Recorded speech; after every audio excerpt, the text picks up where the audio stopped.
Ladies and gents, we might kick off. I'll firstly ask, how's everyone feeling? It's been a big day, getting a bit weary. I'm conscious that I'm second last speaker. Matthew Kennedy's going to follow me from Bowls Australia, and we're the last speakers between you all and an open bar. So I'm going to try and get through this as fast as we possibly can. But I just wanted to say, wow, it's been a really awesome day. I really hope you feel the same. You've got some nuggets of gold, as I mentioned earlier in the day, to be able to take back home with you to your clubs. I know I certainly have learned a lot today, which has been brilliant. So I'll kick off. I'm just going to give you all a little bit of background just about myself very quickly, so apologies for the self-indulgence. Some of you may have seen this presentation before, so I'll skip through that. And then I wanted to talk a little bit as well just about the last 12 to 18 months at Bowls New South Wales, some of the things we've achieved, and a little bit about the direction that we're heading in as well. So I'll kick off. As I mentioned, I won't go through all that now, but a little bit about my sort of professional background. I started out as a grad accountant, so I've got a background in finance, accounting, management, marketing out of uni. I went on to work for the New South Wales Premier's office and some private sort of finance firms, and then had an epiphany in 2009 and decided that I didn't want to work finance anymore and wanted to sort of sink my teeth into the not-for-profit space. So I was also an aspiring athlete at that point in time in middle distance athletics. So I jumped ship, and some of you may know Rob de Castella, former Australian distance runner, and Deek and I got to know Rob through my running career, and we set up a charity called the Indigenous Marathon Project at the time. It was a project, so a start-up charity, and we built that into a foundation over a number of years. I then went on to work for Qantas, and I ran their sports and commercial marketing teams, as well as the Qantas Foundation and all their community and arts partnerships. Crown Resorts down in Melbourne, where I ran their sports and commercial team. I went back to the Indigenous Marathon Foundation for a period to scale that back up. So did another 3 years with Deek and the team. And we raised about $7 million for the charity across that period of time and really set that on a path for the future. I'm still heavily involved in behind the scenes with the foundation and connected with Rob. And then I moved on to Bowls New South Wales off the back of that stint. So I've been in this role now for a couple of years, just under 2 years actually. There's a couple little highlights of my career at Qantas. Used to look after all their ambassadors. We also spent a bit of time with Dan Ricciardo and Michael Clarke and the Aussie cricketers, and used to actually train Cathy Freeman to run her debut marathon, which is a pretty awesome thing to do. She said for the last 5 kilometres of that race she was cursing my name, so it was quite interesting, but got her to the finish line of her debut marathon. Done front of jersey sponsorships for South Sydney Rabbitohs. Put on major events like the Brownlow down at Crown Casino, and put big stickers on the sides of planes, which was good fun too. So a bit of a varied career. They're calling it these days, the buzzword is non-linear, so I'll take that. It's a non-linear career. But I've always worked in and around sports, but never actually in sports administration. So the direction our board wanted to take the sport very much was in professionalising how we run the sport here in New South Wales, and also amplifying our sport to make sure we can sort of future-proof it for future generations, and also in an effort to drive participation and membership as well. As I mentioned, I'm an athlete, former athlete, represented Australia very proudly a number of times. Probably not a bit of a random race, this one. This was the Oceania Cross Country Championships in 2009, but it's a race where I really learned a lot about myself. 12 kilometres cross country, and anyone who's raced cross country in New Zealand knows those courses are very, very challenging. There are lots of hills, lots of mud pits, lots of undulations. There's even some hay bales you've got to jump. This was their New Zealand National Cross Country Championships. And yeah, it was one of those races where I just learnt a lot about myself. 2 kilometres left to run. I was about 800 metres behind the guy in first, and you'll see that's the finishing chute on the left, and then on the right-hand side managed to pip the guy that was in the lead and get the win, and won the Oceania Cross Country Championships in the process. And I think I just learnt that you can put your mind over matter, and no matter how much pain you're in, you can always go harder and faster. So I learned a lot about myself through my athletics career, and I always invest that into what I do in my professional career as well. Sorry, I'm sort of skipping through this a little bit because there's a fair bit of content for me to get through too. So I wanted to introduce the team, and I'll ask them a little bit later today to come up as well, so everyone can put faces to names if you haven't already. But this is the structure of our organisation. We have our board of directors with 𝐂𝐨𝐬𝐶𝐷 as our president, myself as CEO, three very clear sort of verticals. So I've got a sport vertical, communications and commercial, and member services and administration. We've got Lee Stinson, Andrew Lynn, and Nick Hind, who will be starting with us on Monday, actually. In our sports team, in comms, I've got Billy, Trisha, and Kira. And then in member services, Courtney, Salam, and Shirley, who's actually starting with us on Tuesday next week. We also have our four key committees that run down the outside. Our state match committee, chair of Warren Shipley. Our state selection committee, chair of Rex Johnson. State umpires committee is Alan Clark. And state juniors committee is Michael Wilkes. We're very lucky to have some of those chairs in the room today and a number of those committee members in our room as well. So I appreciate and thank them for being a part of today. So where have we been? I think to kind of understand where we are now is always good to look back to the future, as I like to say. So I guess initially when I spoke to the board, even before I started in the role, they did say to me that things were a little bit messy, given unification and the merging of two completely separate associations, different ways of working, different administrative systems, different IT systems, different commercial systems. But it was probably a little messier than they'd let me on to know before I started in the role. But it was a interesting piece stepping in the door. So look, communication with members was number one. The board told me this up front. And the strategic direction, even before I started in this role, was we need to have a members conference and we need to engage our members better. And that was number one priority a couple of years ago before I started. And I'm proud to stand here today with the second iteration of this event underway, and we've also done our online member conferences as well, and obviously streaming this one, and we're publishing all this content off the back of these sessions as well. Technology, very reliant on paper, financial reporting and manual processes. We had a lot of manual processes in the office, taking up a lot of time of staff. IT infrastructure was clunky. We still had, only until recently, physical servers in our office, which we've now outsourced and put on the cloud. We had some clunky governance structures, and I say that probably more in reference to zones and districts, just in terms of pathways, now that our state association had unified, but the associations beneath us were still very much separate, male-female, and that had participation issues that attached to it as well. We essentially just had a bit of member dissatisfaction. So I remember I did a couple of tours around the state very early on in my tenure, and we're just hearing complaint after complaint after complaint. I still hear a lot of those, but they tend to have died down a little bit, which I think is a good thing. Obviously, over-reliance on affiliation from members. We had shrinking membership numbers, which is still challenges for us. We did very limited marketing of our sport, disjointed data and databases. Our events were losing us money. They were very non-commercial. BowlsLink, we were very new adapters across Australia. We were very late to the table because of unification and the adoption of BowlsLink. A number of other states around Australia had 2 or 3 years using BowlsLink before we even came to the table to start using that. So BowlsLink remains an ongoing challenge for us, and Nick, who's starting in my team next Monday, his role will be dedicated to supporting the whole state with regards to BowlsLink support. He has a really strong knowledge base. He's the former executive officer of Bowls in the ACT, and actually former employee of Bowls Australia, as well as a club support manager down there, so comes to us from a strong pedigree. And so what did we have to do? We just had to look to our strategy and planning for direction. Now, I'm not going to go through all of these line by line, but essentially our strat plan is listed up here. We have 5 objectives around brand exposure, innovation, participation and partnerships, diversifying our membership, and increasing our capabilities and capacity. This was our strat plan that was set by our board of directors as I came into the role.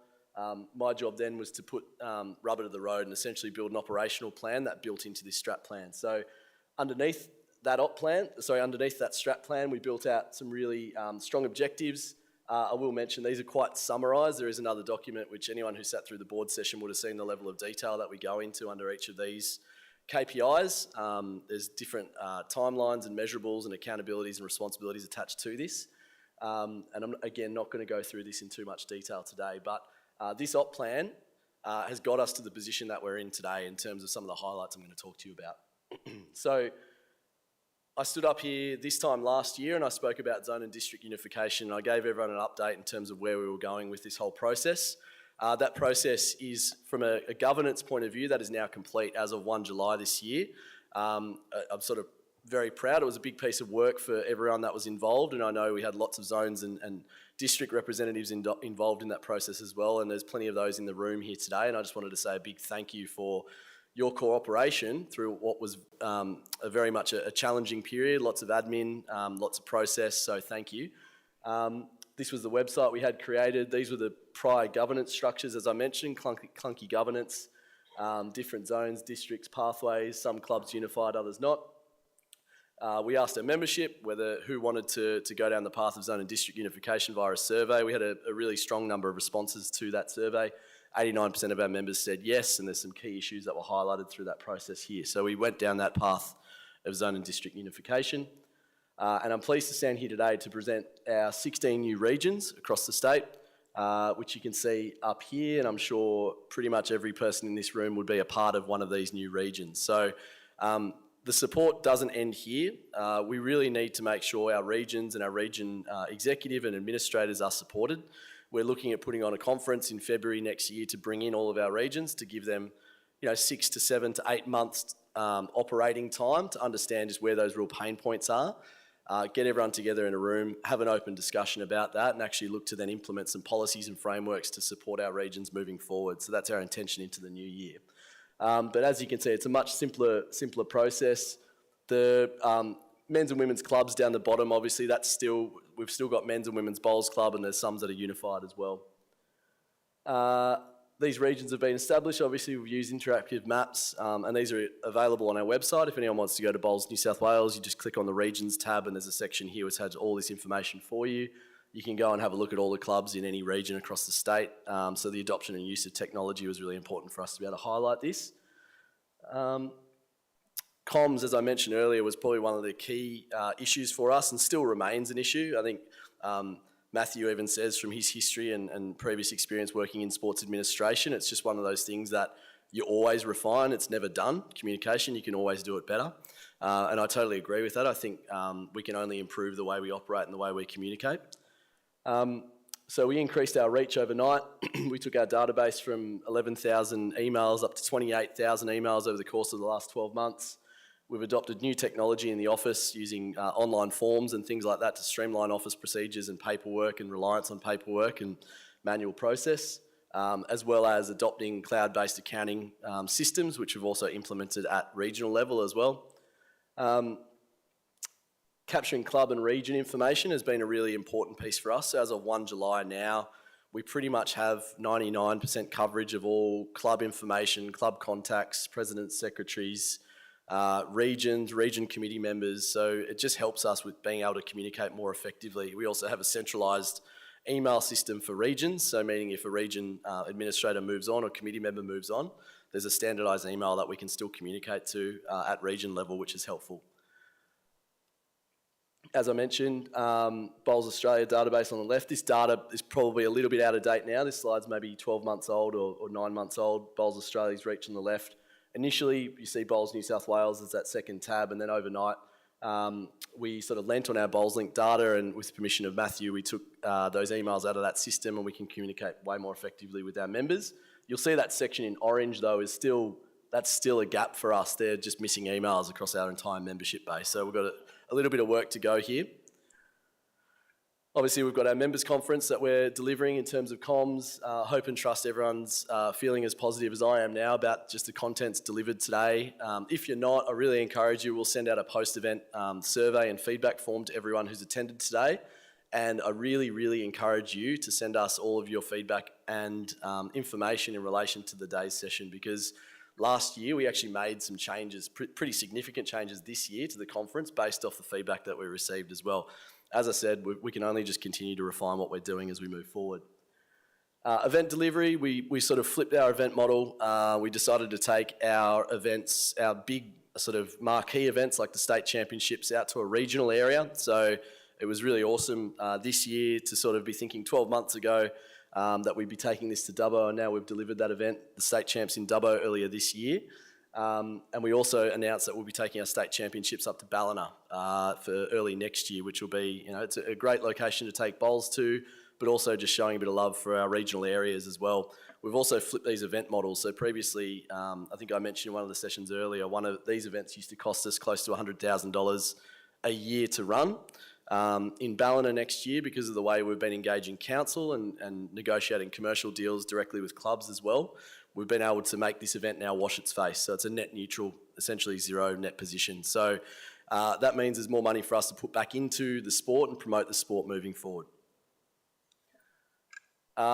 This has been awesome. So very early on when I first started in the role, I had a sit-down conversation, coffee with Jeff Seaton, who's one of our para representatives at state level, and there'd been some challenges in the relationship between Jeff and our para bowlers and Wheelchair Sports New South Wales, and they were sort of saying, why don't we come a bit closer and under your umbrella in terms of we've never had a state championships delivered by Bowls New South Wales for para. We've got clear and defined pathways from state through to national, through to international for para. So for me, this was a bit of a no-brainer. So we work with Jeff and Michelle Campbell behind the scenes to bring this to life. And in Dubbo this year was the first time we've ever integrated the para state championship event into our New South Wales state championship event.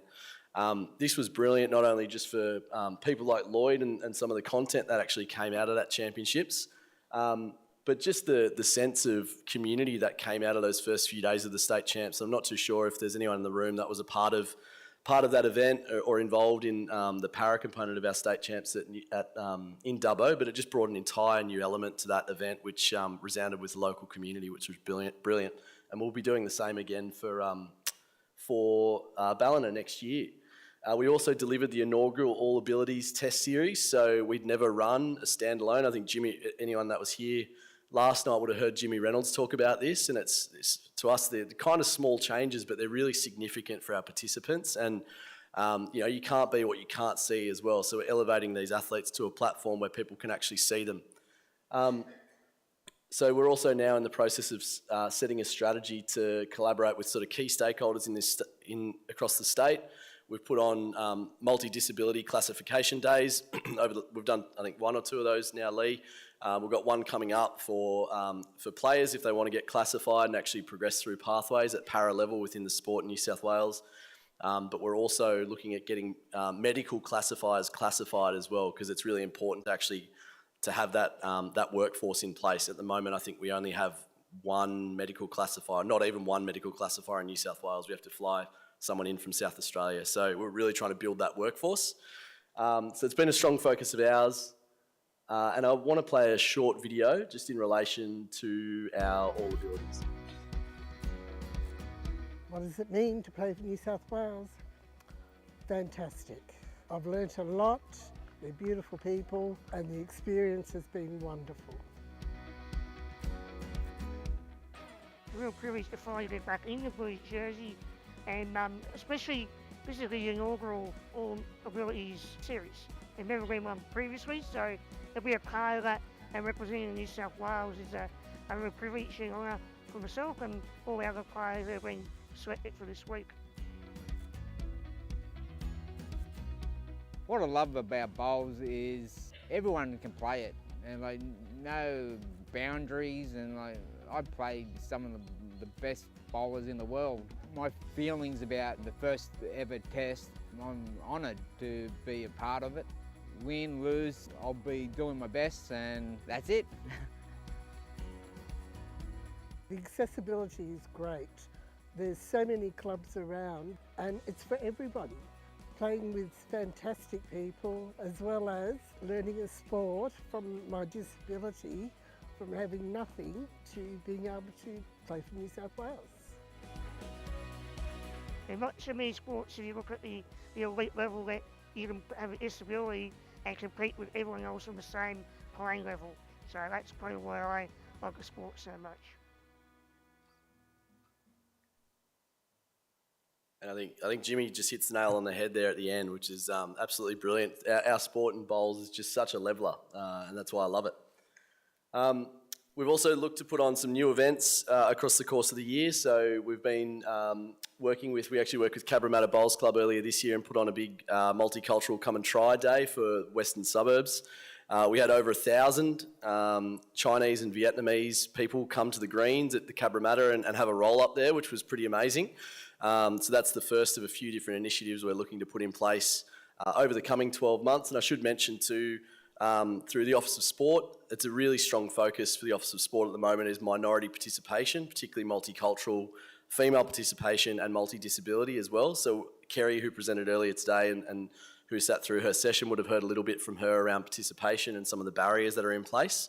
We'll be working with Kerry and her team to deliver some of these events, particularly around female participation, multicultural and para into the future, which is exciting. We also took an event to the Australasian Gaming Expo. We had a stall there, and that was a huge success for us. We had a lot of bowls club decision makers, CEOs, directors come along to that event, and that was just a really positive experience for us to be surrounded by industry. And through being part of those networks, we've actually looked to establish some new partnerships as well, and I'll talk a little bit about that in a minute. We also have delivered some new competitions. I'm sure many of you would have tuned in to watch the Platinum Pennant. If you haven't seen the final of the Platinum Pennant, I really would recommend going back through the Bowls New South Wales YouTube channel and having a look at that match. It goes for about 5.5 hours, I think, so it's a long one, but it's an incredibly gripping match of bowls. Everyone was on the edge of their seat there for probably the last hour, hour and a half. It was shot by shot. Really amazing. We just got really lucky. We had the live streaming set up on the final rink where it all played down to as well. So that was just a bit of a blessing. But that competition for us was twofold: to champion the sport and really profile the high performance side of our sport. But also we'd heard feedback from a number of Grade 1 clubs to say that they just can't match it with the big clubs that are out there, like your St John's Parks and your Cabramatters. So this was essentially set up as a means to try and attract or to suck some of those big clubs, 12 in particular, up out of that Grade 1 system into the Platinum Pennant. So the reach and engagement we got with the delivery of this format was amazing. So, and I'm going to play a little hype reel from that now.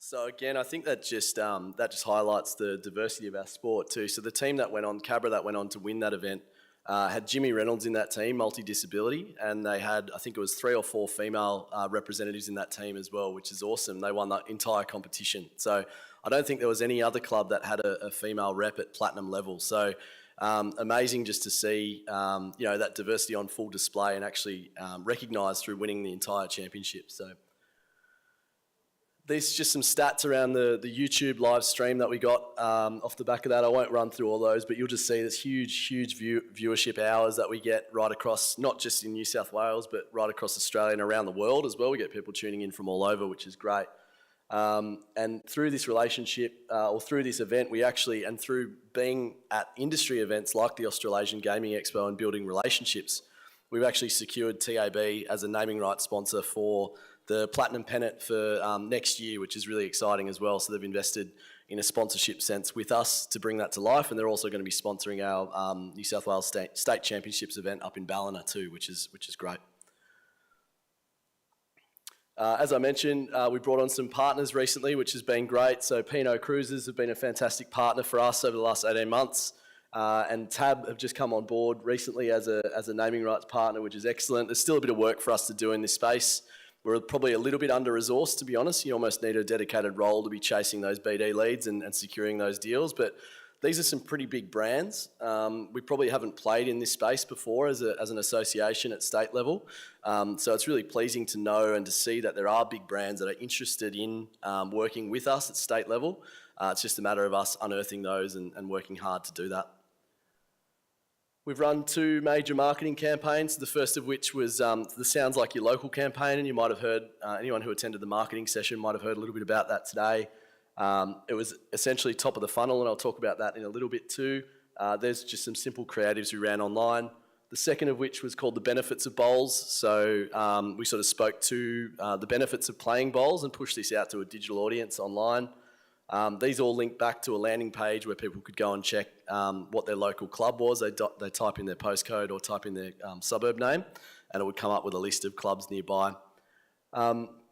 We developed a media hub for clubs, and it was really pleasing. It was nice to travel around the state and actually see some of the clubs actually running some of these assets in venue, went on their digital screens and things. I remember, Phil, I was up in Tamworth and I saw you guys had all these assets running on your club screens, which was awesome. And the reach and engagement with this campaign was incredible. So just online display alone, we got over 9 million impressions on Facebook Meta, which was amazing for campaign 1. 2.3 million online display on the Benefits of Bowls campaign 2. So they're pretty significant numbers, and this is an area for us we need to continue to play in. We've got to continually promote awareness of our sport, and then we've got to look at conversion as well. So this is where I get a bit marketing nerdy on everybody, but essentially the first campaign we ran was around awareness. So that sounds like your local campaign is just running an awareness about the sport of bowls in your local, getting down to your local. The second was talking to that preference and consideration part of the marketing funnel, which is essentially, you know, why would you play bowls? What are the benefits? So we're going to keep these campaigns running into the future because in order to drive conversion, you need to be pushing people down that funnel. And the future focus for us, and I'll talk about this a little bit later too, is just around membership and formats and options and amplification at that conversion level. So we need to sort of innovate. Us, Bowls New South Wales, we need to innovate in this space in a means to assist and to support our clubs. And I don't have the answer here, but we're looking at setting up a bit of a consortium of clubs out there across the state and working towards an outcome in this space as well. Social media, just the importance of social, it's just so critical to drive that awareness as well. And this, up until a week ago, this was our most famous clip online actually, and it's Lee Stinson who's at the back of the room here. He played a shot in the Platinum Pennant and it went viral. So this reel alone had 1.6 million plays on Facebook, which is pretty incredible. But across all our platforms, just over the last 12 months, we've had 4.7 million reach on Facebook, 5,000 new followers on our Facebook page, and total reel plays over 3.9, almost 4 million, which is really incredible. And thanks to our comms guys for really driving that agenda as well. It's just so important to have this always on. And I'll play this shot for you guys because it's a cracker. Wanting to rip the jack straight out. Gary's liking it. And he's got the chip and gone straight in on top of it in the ditch. And the rink mark. Well done. And you meant to do that, didn't you, Lee? Yeah. He jokes and says he's probably contributed to about 1 million of those views anyway. So, so as I said, that was the record up until last week. And then when Kaz Murphy got listed or inducted into the Sports Australia Hall of Fame, which is an amazing achievement in itself, and we've written to Kaz formally on behalf of the state to say congratulations. It's been all over Bowls Australia's channels as well. We put up a little post for Kaz just to say congratulations and let's just relive this memory. And this is just amazing. But to date, this is maybe a few days ago too, these stats, this has reached 1.8 million views online, which is insane.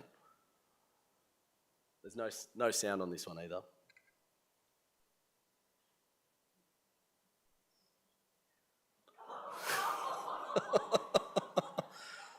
Magic. So I say to our guys, like we cannot underestimate the power of content because it drives people to our platforms and it gets people interested and engaged in our sport, and that's really working at the top of that funnel. So, and this is just another piece of content for us. This was our state carnival that we hosted earlier this year in Foster. It was a great success. We had over 1,000 competitors at that event. I think it was almost pretty much oversold, which was great. But here's a little highlight reel from that event. You're like a circle that floats around me, keeping me safe and sound. Well, we're at Foster today, playing in the State Carnival. This is my 4th year coming to the State Carnival. It's my favourite event of the year because there's so many women all in the one place with the same love of bowls.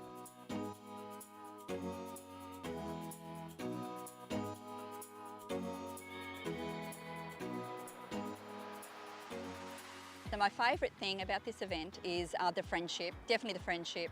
The competition, most certainly, that's what we're here for. But you get to go on holidays, you meet your friends, you have great times, and people that you haven't seen for a long time, they're rocking up saying hello to you. It's fantastic, so yeah. And it's just a great atmosphere to come up and see so many different clubs and ladies that sometimes you only see once a year at these state carnivals. So it's great to catch up and also meet new players as well. The atmosphere is amazing. We've got the music playing in the background, people dancing, singing, having a laugh, they're having a great old time.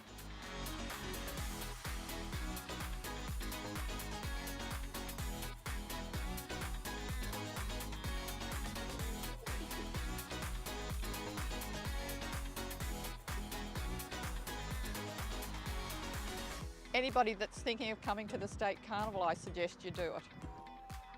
Go for it. It's a wonderful time. You're bonding with people all the time. You're seeing people that you haven't seen for a long time throughout competition, throughout New South Wales, and I say yes, come on girls, come ahead. Oh, put a team in. Put a team in. Like, it doesn't have to be all from your same club. Just find friends that you play with, you know, and like playing with, and come up and just have a great time. Yeah. Unfolding the way that I want. Go Bowls.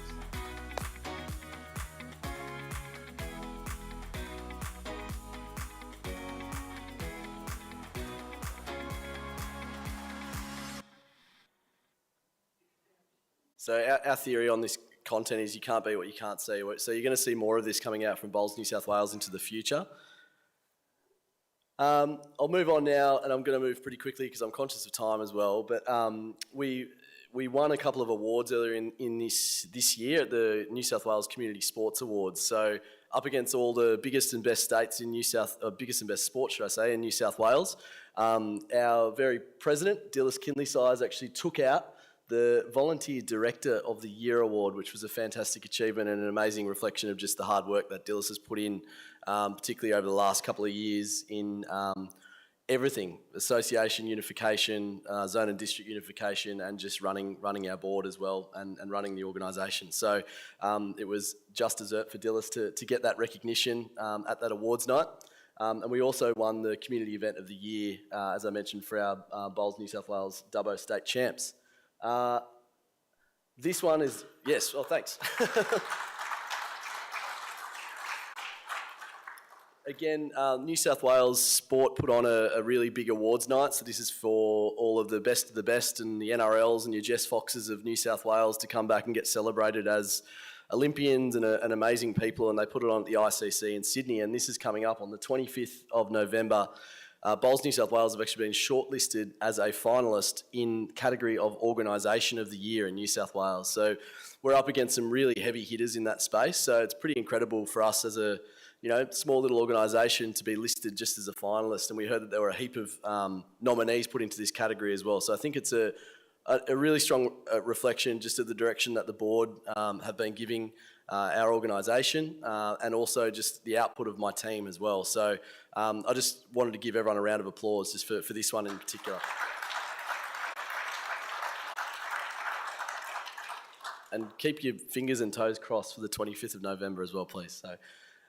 Where are we going? That's a really good question. So I'm not going to overcomplicate this. Burning platforms for us, there's probably three. Number one is just membership. So we need to look at innovative ways, as I said before, non-traditional ways of engaging new people within our sport. That also couples into point two, which is around formats. We need to look at formats that are going to engage a new generation, a time-poor generation, a subscription culture.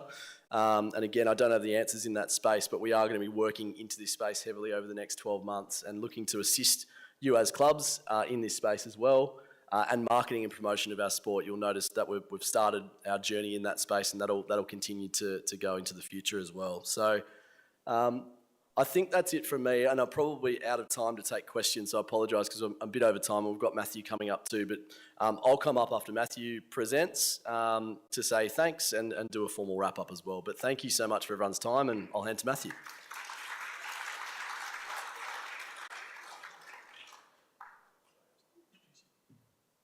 Sorry, I should have introduced. Matthew is the CEO of Bowls Australia.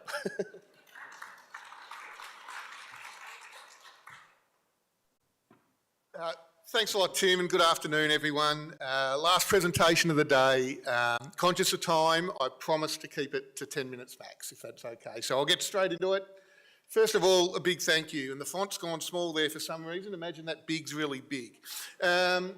First of all, to Bowls New South Wales for the opportunity for myself and others to be involved today. I love working with Tim and his team. I can't speak highly enough of what Dilys and the board and Tim and the staff have achieved over the last 18 months. That presentation, which I've been lucky enough to see a couple of times, is a testament to that. And last night and today is a great illustration of that as well. But most importantly, a big thank you to all of you in the room for what it's worth on behalf of Bowls Australia.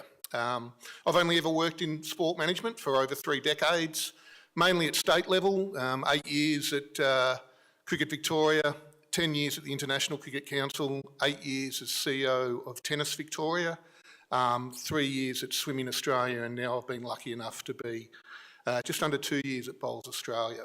And in those 10 years in international cricket, living overseas, I don't think Australia appreciates the volunteer culture that we have to community sport. It's not commonplace around the world whatsoever. And we've got a great sport, a big footprint, 1,800 clubs across the country, playing a huge role in the community and the society beyond just the competition on the green. And that only happens due to the volunteers at each and every club that make it all tick. So a big thank you. Plan of attack, a brief BA update. First of all, I was going to talk about financial turnaround, and those of you that read our annual report last year know that that would have been a big focus of us in the 12 months since I was last at this conference. Talk a little bit about the importance of great events delivery, quickly touch on culture and strategy, and then finish off with club support. So on our financial turnaround, we're a $9 to $10 million business per annum. We take, that's funded by about $2.1 million worth of affiliation fees. There's actually about $7.8 million of affiliation fees collected around the country, but 5.7 of that stays with the states and territories for the role that they play in servicing and investing back into the sport. So at the national level, we're finding $7 to $8 million a year otherwise to be able to invest in the sport. Just shortly after I started, we posted a $1.17 million loss in FY 22-23. That decreased our reserves from just over $2 million to $1 million. So we had a challenge at hand. Couldn't have another year like that, we'd have nothing left. I'm very pleased to say that as of last week, the auditors have just signed off on the last financial year of a $71,000 surplus. We had to look at every nook and cranny, every sub-business model, event business model, everything that we had within the organisation. We've now got over 20% less staff doing no doubt more than 20% more stuff, and I couldn't be more prouder of them. It's been a big year. We've got there, but there's still challenges ahead, because when you're a $10 million business, and we've got there without doing things like putting up affiliation fees and levies and all sorts of things, but when you're a $10 million business at 4% CPI, and none of your revenues are CPI'd, but your expenses are, you're starting with $400,000 a year. So next year we've got a budget of a deficit of $28,000. It's effectively break even, and we've been able to achieve that mainly by increasing our revenues over the last couple of years, mainly through government support and tourism body support to our events. And we needed to do that to sustain it. And as you see in that, break even or small deficit budget, everything that we're bringing in, we're putting back into the sport. The revenue and expenses top tens, I think it says 2.17 million in high performance grants. That's all we spend on high performance now. Previously, there was more spent on high performance, but it's just money in and money out. Couldn't be more happy for our athletes after a year of just stress and uncertainty, to be confirmed as one of the 10 sports in the Commonwealth Games 2026 in Glasgow, and we now slip into a real campaign to make sure we represent the green and gold well. But outside of that 2 million, the rest is effectively on the resourcing of the organisation, the club support program, events, business admin, participation and programs, Bowls Link and marketing and commercial make up the top 10. Great events delivery. Look, our big three are probably the Nationals, which just completed at Broadbeach and Club Tweed predominantly the other week, and well done to Bowls New South Wales on their results. The Bowls Premier League, a new business model and a new exciting expansion of 2 new teams, which is starting the week after next at Club Pine Rivers, and the Australian Open in the Gold Coast. They're probably the big three, and each in different ways they contribute to so much. There's the content side that Tim spoke about, promotion of the sport. There's a commercial strategy of them all. Some of them have really important high performance elements, and equally some have really important participation elements. So there's a fair bit to those events. So delivering them superbly has been a big priority of the last 18 months. And just to look at one, the Australian Open at the Gold Coast, pre-COVID, the record was 2,200 unique competitors. We thought we were probably full, couldn't ask more of the volunteers and the clubs. And it's been incredible what's happened in the last 2 years. And this AO nearly had 4,000 total unique entry. Actually, it's been cut off. It's about 3,500 and something unique competitors.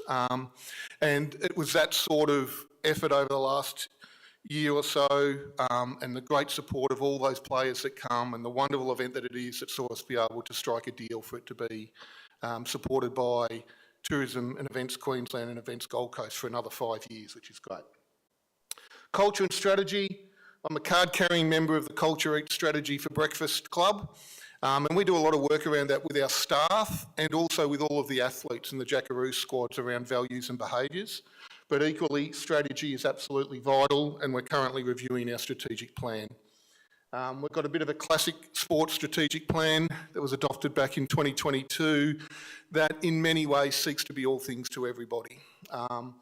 We really need to draw some focus, and I'll be back up here after being in Adelaide on Thursday, back up here next Friday with others to spend time with the full Bowls New South Wales board as we really start to consult on what the next strategy looks like. But there's no doubt that the purpose of connecting more people to bowls will remain a focus, no doubt. And there's huge challenge and opportunity there for us. Could spend an hour on this slide, but big opportunity there with the 630,000 people that say they had 4 roles within the last 12 months. We need to connect with all of those people that are involved at bowls clubs in a way that encourages them to be even more connected to our sport. So there's lots of challenges and opportunities across the country, and the 9 organisations we often talk about, and we'll certainly always encourage and think that we will, and we can only make the biggest and best positive advances for the sport if we're all together. I think today's a great example of that, learning off each other, motivating each other, listening, consulting. I think Steve Glasson nailed it this morning. No one has all the answers, certainly not umbrella sporting bodies as to, you know, what's right across 1,800 bowls clubs with all different circumstances. And what I love about days like today is clubs talking to each other and sharing their experiences and figuring out what might work for them, what has worked for others, what hasn't worked for others. And I've certainly come back to Tim's point this morning. I've taken away some nuggets and have really enjoyed the day. As we've started this next strategy planning, we've been thinking about who are our day-to-day stakeholders. So clearly, first and foremost, our 8 state and territory members. Then we've got 14 governance committees and groups. It was out at 28 when I started, but we've tried to reform. 75 athletes in Jackaroos and national squads, nearly 2,500 accredited coaches, over 6,000 accredited officials. We've got our major federal funders of the Australian Sports Commission, Institute of Sport, Commonwealth Games Australia, do a lot of work with other national sporting organisations, World Bowls and the other leading member nations. About 10 sponsors and suppliers through our partnership with Sports Entertainment Network, SEN. Got all the regulatory bodies that we have to be compliant to: Sport Integrity Australia, National Integrity Framework, National Sports Tribunal, state gaming bodies, industry memberships in Pride in Sport and Sport Environment Australia. We've got all our delivery partners and vendors: Savage Pool with Bowls Link, Club Map with the Club Support Program, and Kinetic are coming on stronger with that now. Our lawyers, consultants, thousands of fans, viewers, engagers of our event, live streaming and social media content. Hundreds of thousands, I should have said. Then we've now got 12 BPL licensee teams.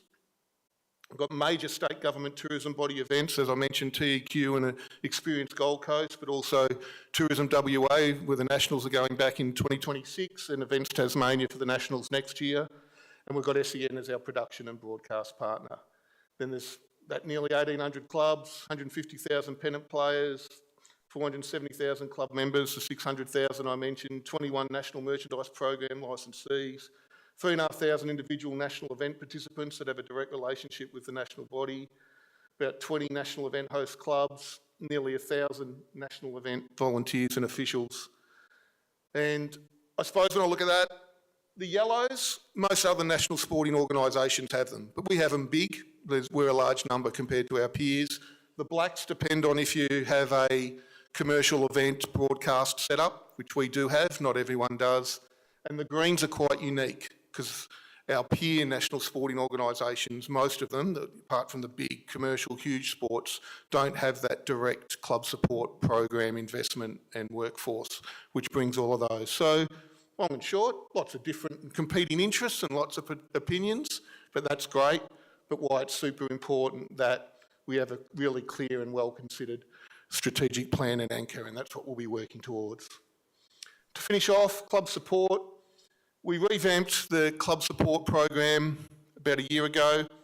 Those of you that were in the Club Map session today know that we've partnered with them to try and find innovative ways to support clubs that are keen to work together. 5 months in, we had 682 different clubs that had either attended a webinar or tapped into the resource hub. I looked at that and thought, a third of our clubs, pretty good compared to some stuff I've seen before, pretty good strike rate, but is it going to sustain or is it going to level off? And I'm so glad to say that from May through to September, this is individual webinar attendances, people that are accessing the resource hub, and clubs that are doing the club health check to then tap into which webinars suit. So long way to go. It's still evolving, and I'm sure there were some good discussions in the session today, but pretty pleased that that has sustained that interest and growth through word of mouth of people saying that it's worthwhile. So my key message, I suppose, is that us and all our state territory bodies, and obviously for yourselves, Bowls New South Wales, are all here to help. The New South Wales Club Support Program, these are the type of things that your club support managers could help you on. They can't be all things to everybody. The numbers are huge, of course, and they can't do it for you, but they've got a wealth of knowledge. If they can't help themselves, they know where to point you. And so I just really encourage for anything across any of those things, but particularly in regards to participation and getting more people to your clubs, please do contact either Brett or Jason. You've got two super great guys, the passion for bowls, who know their stuff in New South Wales. They'll always do their best to point you in the right direction or assist however they can. To help you have the most vibrant, busy, welcoming, inclusive, and I love the word today, fun environments at clubs, which we'll see. It's the sports that have that'll be the most successful, that have strong, great, busy clubs in the future, and that's what we're all about, obviously. So with that, I'll finish off where I started with a big thank you for listening to that little spiel. Hopefully I didn't go too far into the networking session. But thanks again for all that you do for bowls, and all the best for all the bowls endeavours that you've got coming up.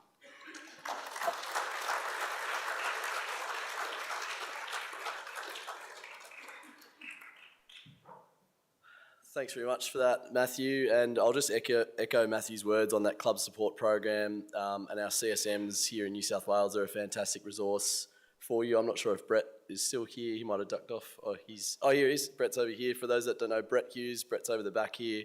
incredible wealth of information, and we'll be able to point you in the right direction. And those club map sessions are fantastic as well, so we'd highly encourage anyone who hasn't gone through one of those or would like to take that back to your club to encourage your club to be involved in that, and also access the network and the hub to please get involved in that. So that essentially concludes the formalities for the day today. I had just a couple of thank yous that I would like to give. Firstly, just to everyone here. You're all the backbone of our sport. We appreciate you so much, all the work you put in behind the scenes that we don't get to see, but we know happens. We know you work tirelessly to underpin our sport and to push our sport forward, so thank you. We're here to help, we're here with you. We want to be part of that journey, and we want to see our sport succeed for future generations as well. So we look forward to working with you more into the future and delivering more events like this as we move forward, so thank you very much. I also just wanted to say a big thanks to all of our presenters today. You've been amazing, and I know we've thanked you in other sessions as well, but thank you for your time, input, and experience that you've shared with everybody here. It's been very well received, so thank you. Thanks to all of our partners. I won't name them all, but thanks to all our partners that have supported this event, and thanks also to our trade partners that were part of our trade show out here in the forum as well. It went really well. Thank you so much to 𝐻𝐸 Leagues. You guys have been brilliant. I think I speak for everyone in saying that the food's been fantastic and the service and everything. To Cam Curtis and the team here, you've done a fantastic job, so thank you. To Stuart, the COO, and to India and her events team as well, thank you very much. I'm not sure if they're here, but thank you all. To my committees. Can I get my committee members just to stand up in the room, please? Every one of my committee members, please. Okay, just a few left, but I just wanted to say a huge thank you.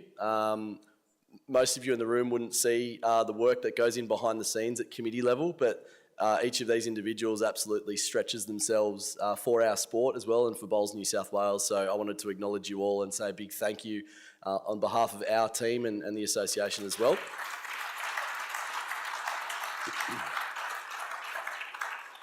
Thanks very much, guys. And to my board, I might get my board to stand up as well, if that's okay. Our board, I should say. Our board of directors. I just wanted to say a big thanks as well for the direction that you provide me and that you provide our association with. We wouldn't be here with all these results without your direction and your guidance. So I just wanted to say a big thanks. You are a volunteer-based board. You do everything out of the goodness of your hearts, and you get stretched from pillar to post from time to time as well. So thank you very much for everything that you do for the sport. To Dilys as chair as well, I just wanted to say a big thanks to Dilys for everything that she does behind the scenes as well. It's been a pretty incredible last sort of 18 months to 24 months in terms of all the work that we've gotten through, but we're getting there slowly, and we say we're turning the Titanic, which is fantastic, so thank you, Dilys. And I might get you to come up maybe after. I might ask my team to come up if that's okay. Can I get the Bowls New South Wales team just to come up here as well, just to stand up on stage? If that's okay. So come on up, guys. I think some of you would have seen and heard from my team across the course of the day today. So we've got Lee Stinson, who looks after my bowls team, and Andrew, who works in his team as well. We've got Trisha in the comms team, Salam, who looks after our umpires and coaches, Billy, who heads up our comms and commercial team, Courtney, who looks after our membership and administration, and Kira, who's in our comms team as well. Days like today don't just happen. They're a massive team effort. And what I love about this team is no matter what someone's vertical is that they work in on there, when something needs to be done in another team, they jump over and they do it. So today's come together because of the collaboration of this team, and I couldn't be more proud of you all, given what's been delivered today and also last night with the awards night as well. So a huge congratulations from me, and just thanks so much. Sorry, we've got Andrew up the back here. He was out of the room when I did the call out too, so thank you, Andrew. All right, well, we are going. I might hand to Dilys just quickly as well, and then we'll do the prize draw. Or would you like to do the prize draw, Dilys? Okay. Who's going to do the prizes? I just want to say, again, thank you to all these people that we've just said thank you to. I really hope that you go away with a slightly more knowledge about what's involved behind the scenes for us to put on an event and for people to play bowls. And I hope that you share that information. It's, you hear a lot of gossiping clubs, and you're the people who've come here to hear the facts. And so I really appreciate that. Thank you. If you can take facts back, that would be really worthwhile. As well as you learning something, we have learnt things from you today too. The things that you've said and the things that you contributed, they will, form not bases, but they will absolutely feed into all the decisions that we're making in the future. And we need your input to be able to do that. So whenever you see a survey or anything like that, please take the 5 minutes it takes to, have your say, because it will be considered. So please, I hope you've had fun, and there's a more fun bit coming now.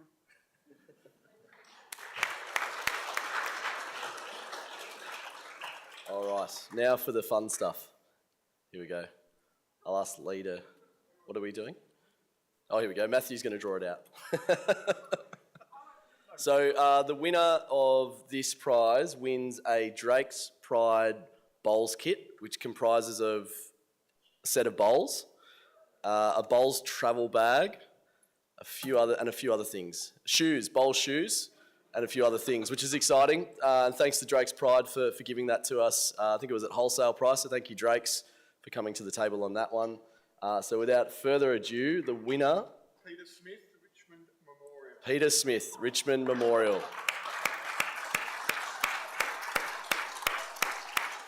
Congratulations, Peter. I don't think we have the kit here, unfortunately. I think, Peter, please go and talk to Billy at the back of the room. He'll be able to give you your bowls kit. So thanks again, everyone, for being here. It was a fantastic day. We look forward to doing it again at some point into the future. Safe travels home, and we'll see you all on the green soon. Thanks.